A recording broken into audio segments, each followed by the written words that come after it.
Lihat saja polemik politik dan ekonomi negara kita. Tidak asaskan ilmu, tidak membaca, hanya sentimen, marah, benci, hukum. Agama pun dijadikan gelanggang begitu.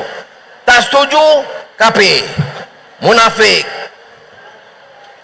Kalau setuju, bodoh seperti mana pun baik. Jadi tidak ada asas ilmu di situ.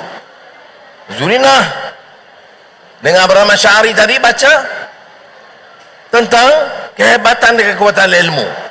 Jadi saya harap ini betul-betul, amin. Saya minta maaf, memang saya dari segini orang kata passionate. Saya perasaan bahawa saya mahu anak-anak Melayu, anak-anak Cina, India, Iban, Karazan, Malaysia ini semangat keamatan dan gawai juga. Kita harus fikir cara baru. Ada orang kata politik baru. Politik baru apa kalau tidak ada ilmu? Ada katakan reformasi. Reformasi pun tidak ada dasar ilmu, tidak. Dia tidak menang dengan jeritan. Dia tidak menang dengan pengaruh satu dua pengaruh dalam media sosial.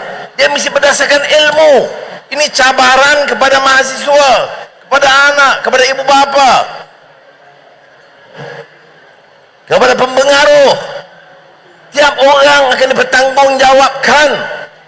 Mula daripada diri kita, ibda' binafsik, kata hadis Rasulullah SAW. Mula pada diri, dan kita dipertanggungjawabkan. Anak-anak di sekolah pun tahu, kullukum ra'in wa kullukum mas'ulun an ra'iyatih. Tapi bila kita bicara, kita tak fikir kita akan bertanggungjawab kepada Allah Ta'ala. Bila kita menulis, kita tak fikir bertanggungjawab kepada Allah Ta'ala. Bila kita berpidato, tidak fikir bahawa tiap perkataan itu akan dipertanggungjawabkan. Kita ikut nafsu serakah. Ini menjadi masalah, kerana tidak ada asas ilmu yang kukuh.